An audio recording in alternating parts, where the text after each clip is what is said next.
Hi guys, it's Ariel here from Fix My Books, and today I will be showing you guys how to find out your date of entry as a newly landed immigrant.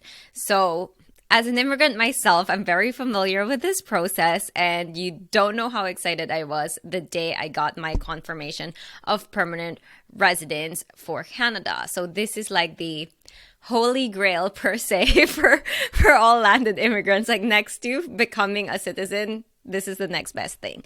So when you get your confirmation of permanent residence, you're obviously going to get this if you are in your home country, if this is an outside application to Canada.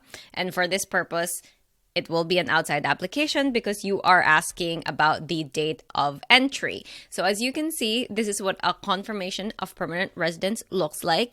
And when you arrive, this will actually be blank. The became PR on will be blank.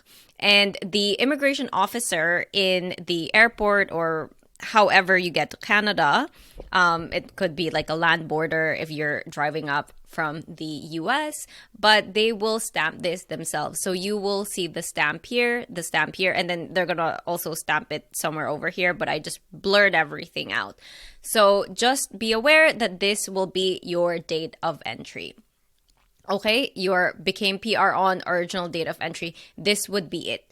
This is what you are going to put on your T1 tax return when they ask you, are you a new resident of Canada? And if you click yes, what is the date? This is the date that you are going to enter there on your T1 tax return when you are filing it for the first time as an immigrant. So if you're here wondering, how you're going to put or what you're going to put in your original date of entry, you obviously have successfully landed in Canada and are now filing your first T1 tax return. So I just want to say congratulations, welcome to Canada, and enjoy.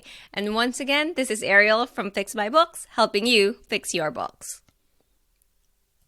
So if you found this video helpful, please don't forget to like, subscribe, and share this video. And don't forget to hit the notification bell so you always get notified whenever I upload new videos to my YouTube channel. And once again, this is Ariel from Fix My Books, helping you fix your books.